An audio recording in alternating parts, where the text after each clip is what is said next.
जय हिंद। नमस्कार साथियों, कैसे हैं आप सभी लोग। उम्मीद करते हैं कि आप सभी लोग अच्छे होंगे और आप सभी लोग की तैयारी जो है साथियों बिल्कुल ही अच्छी तरीके से चल रही होगी।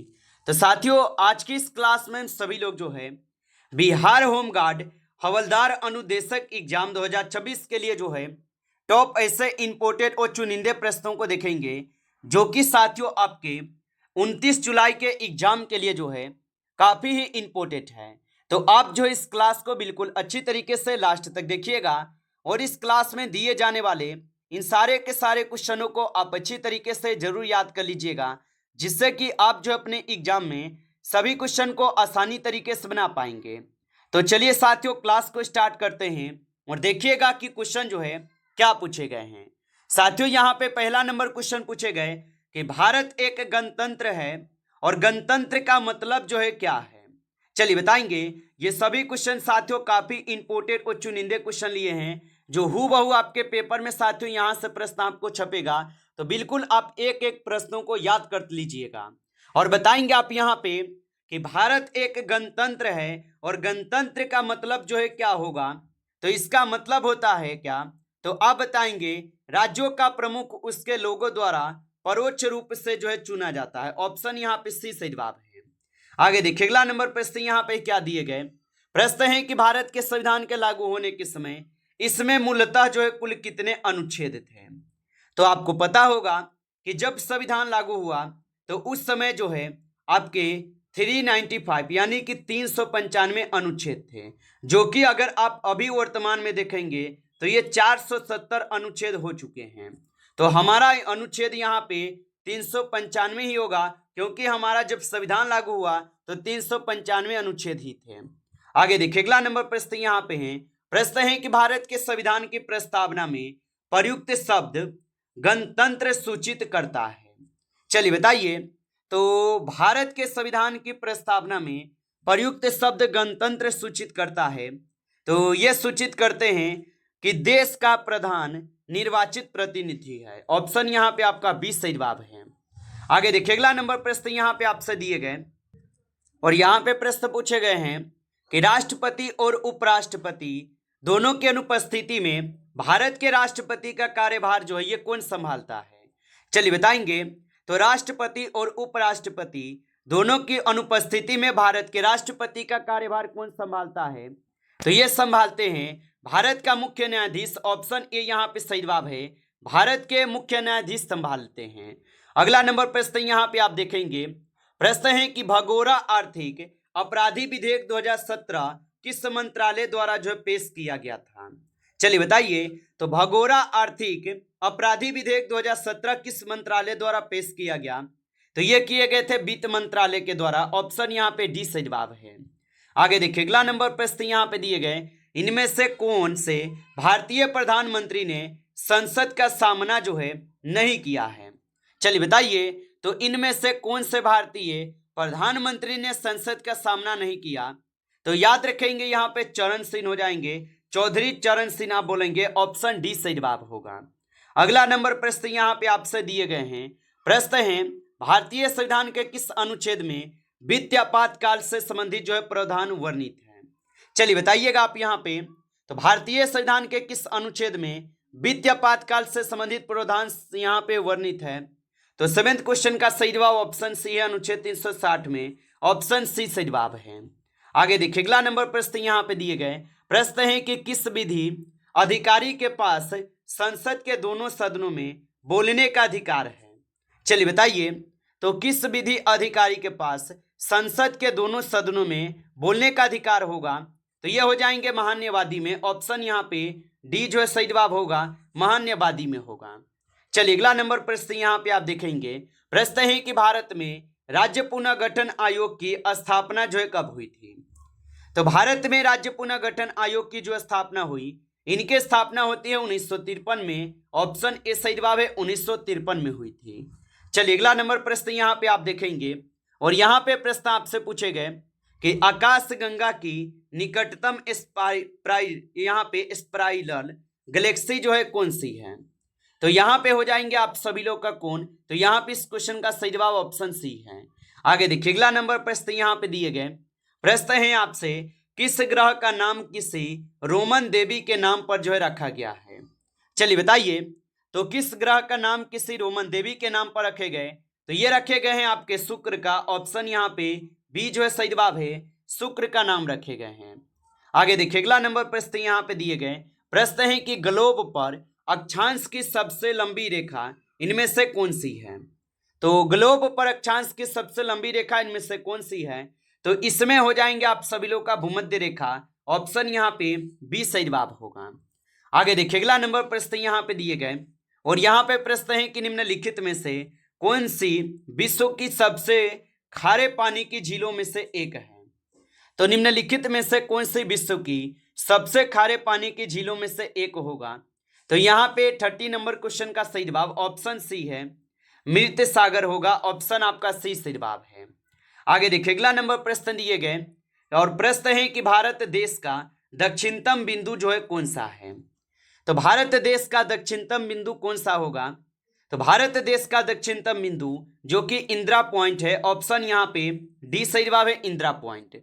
चलिए, अगला नंबर प्रश्न यहाँ पे है और यहाँ पे प्रश्न है कि कैलाश पर्वत निम्नलिखित में से जो ये किस क्षेत्र में स्थित है? तो कैलाश पर्वत निम्नलिखित में से किस क्षेत्र में स्थित होगा? तो ये स्थित है तिब्बत में। ऑप्शन यहाँ पे सी सही जवाब है, तिब्बत में होगा। आगे देखिए, अगला नंबर प्रश्न यहाँ पे दिए गए प्रश्न है कि इनमें से कौन सा ब्रह्मपुत्र नदी का उद्गम स्थल है? चलिए बताइएगा आप यहाँ पे। और साथियों, आप लाइक नहीं किए इस क्लास को तो एक बार आप इस क्लास को लाइक कर लीजिएगा। नए हैं आप इस चैनल पे तो चैनल को सब्सक्राइब करके ऑल नोटिफिकेशन को ऑल पे दबा के जुड़ जाइए, जिससे कि जब भी कोई नई क्लास हो सबसे पहले क्लास का नोटिफिकेशन जो है आपके पास पहुंच सके। तो चैनल को सब्सक्राइब कर लीजिएगा और बताएंगे इनमें से कौन सा ब्रह्मपुत्र नदी का उद्गम स्थल है? तो ब्रह्मपुत्र नदी का उद्गम स्थल यहाँ पे जो है मानसरोवर झील हो जाएगा। ऑप्शन सी जो है इस क्वेश्चन का सही जवाब होगा। चलिए, अगला नंबर प्रश्न यहाँ पे देखेंगे 70 नंबर प्रश्न है कि इनमें से किसे मिल्कमैन ऑफ इंडिया कहा जाता है? चलिए बताइए, तो इनमें से किसे मिल्कमैन ऑफ इंडिया कहते हैं? तो ये कहते हैं वर्गीज कुरियन को। ऑप्शन ए यहाँ पे सही जवाब होगा, वर्गीज कुरियन को कहते हैं। अगला नंबर क्वेश्चन यहाँ पे दिए गए और क्वेश्चन है कि राष्ट्रीय राजमार्ग 48 का विस्तार जो है ये डैश तक है? तो राष्ट्रीय राजमार्ग 48 का जो विस्तार है, इनका विस्तार फैले हुए हैं आपके कहां तक? तो दिल्ली से चेन्नई तक। ऑप्शन ए सही जवाब है, दिल्ली से चेन्नई तक होगा। आप अच्छे से इनको जो याद रखेंगे। आगे देखिए, अगला नंबर प्रश्न यहाँ पे दिए गए और यहाँ पे प्रश्न पूछा गया है बोधिसत्व की अवधारणा इनमें से किससे जो है संबंधित है? तो बोधिसत्व की अवधारणा इनमें से किससे संबंधित होगा?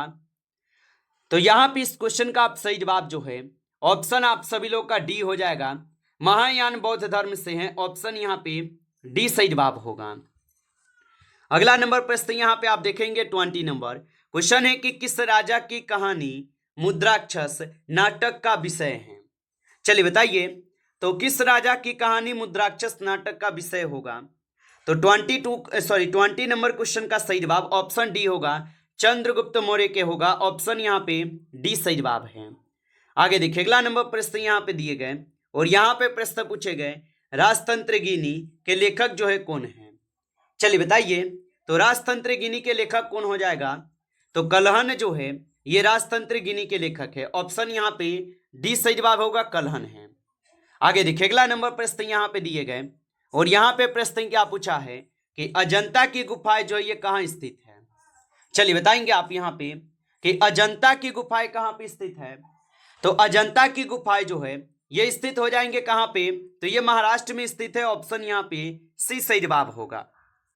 चलिए आगे बढ़ते हैं और अगला नंबर प्रश्न यहाँ पे देखिएगा और यहाँ पे 23 क्वेश्चन है कि अल बरूनी ने अपनी पुस्तक किताब उल हिंद किस भाषा में जो है लिखी थी? चलिए बताएंगे, तो अल बरूनी ने अपनी पुस्तक किताब उल हिंद किस भाषा में लिखी थी? तो ये लिखे हुए थे किस भाषा में? तो ये लिखे थे आपके अरबी भाषा में। ऑप्शन यहाँ पे बी सही जवाब है, अरबी भाषा में। अगला नंबर प्रश्न आप देखेंगे और प्रश्न आपसे यहाँ पे क्या दिए गए?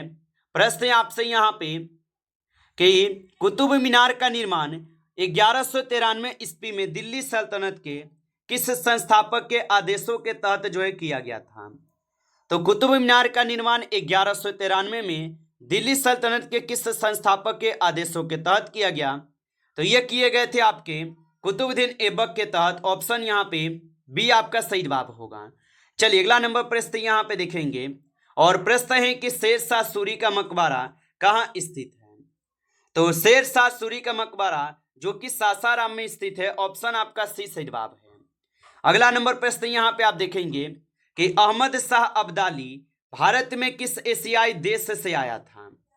तो अहमद शाह अब्दाली भारत में किस एशियाई देश से आया था? तो 26 नंबर क्वेश्चन का सही जवाब ऑप्शन यहाँ पे सी होगा, अफगानिस्तान से। ऑप्शन यहाँ पे सी सही जवाब है। आगे देखिए अगला नंबर प्रश्न यहाँ पे दिए गए कि अकबर द्वारा निर्मित पंचमहल जो ये कहाँ स्थित है? तो अकबर द्वारा निर्मित पंचमहल कहाँ पे स्थित हो जाएगा? तो ये स्थित हो जाएंगे आप सभी लोग के कहाँ पे? तो ये स्थित है आपके आगरा में। ऑप्शन सी कीजिएगा, सही जवाब आगरा में है। आगे देखिए अगला नंबर प्रश्न यहाँ पे दिए गए कि पुर्तगालियों द्वारा गोवा पर कब्जा जो है कब किया गया था? तो पुर्तगालियों द्वारा गोवा पर जो कब्जा किए गए ये किए गए थे आपके 1510 ईस्वी में। ऑप्शन सी यहाँ पे सही जवाब है। अगला नंबर प्रश्न यहाँ पे है और प्रश्न है कि लखनऊ में 1857 के विद्रोह का नेतृत्व किसने जो है किया था? तो लखनऊ में 1857 के विद्रोह का नेतृत्व जो है किसने किया? तो ये किए हुए थे आपके बेगम हजरत महल। ऑप्शन यहाँ पे बी जो है आपका सही जवाब है, बेगम हजरत महल। आगे देखिए अगला नंबर प्रश्न यहाँ पे दिए गए कि मुस्लिम लीग की स्थापना ये किस शहर में हुई थी? चलिए बताइए, तो मुस्लिम लीग की स्थापना किस शहर में हुई थी? तो मुस्लिम लीग की स्थापना जो हुई थी ये होते हैं आपके ढाका में। ऑप्शन यहाँ पे बी सही जवाब है, ढाका में हुआ था। आगे देखिए अगला नंबर प्रश्न यहाँ पे दिए गए और प्रश्न है कि इनमें से भारत के किस वायसराय ने निर्वाचित स्थानीय सरकारी निकायों के सृजन की पहल की है? तो इनमें से भारत के किस वायसराय ने निर्वाचित स्थानीय सरकारी निकायों के सृजन की पहल की थी? तो ये पहल किए हुए थे लॉर्ड रिपन। ऑप्शन ए यहाँ पे सही जवाब होगा, लॉर्ड रिपन किए थे। आगे देखिए अगला नंबर प्रश्न यहाँ पे आपसे दिए गए प्रश्न है कि खाद्य पदार्थ, वस्त्र जैसे उत्पाद एवं मनोरंजन जैसी सेवाओं को उनके अंतिम उपभोक्ताओं द्वारा खरीदे जाने पर डैश कहा जाता है? तो उन्हें कहे जाते हैं आपके उपभोक्ता वस्तुएं। ऑप्शन यहाँ पे सी सही जवाब है। आगे देखिए अगला नंबर प्रश्न यहाँ पे दिए गए और यहाँ पे प्रश्न दिए गए भारत में सूखा प्रवण क्षेत्र कार्यक्रम किस पंचवर्षीय योजना अवधि के दौरान जो है शुरू किया जाता है? तो भारत में सूखा प्रवण क्षेत्र कार्यक्रम किस पंचवर्षीय योजना अवधि के दौरान जो है शुरू किया गया था? तो ये शुरू किए गए थे आपके किसके तहत? चौथी पंचवर्षीय योजना के तहत। ऑप्शन बी सही जवाब है। आगे देखिए अगला नंबर प्रश्न यहाँ पे दिए गए और प्रश्न है कि भारत में निम्न में से कौन सा संगठन धन की आपूर्ति की निगरानी करता है? तो भारत में निम्न में से कौन सा संगठन धन की आपूर्ति की निगरानी यहाँ पे करता है?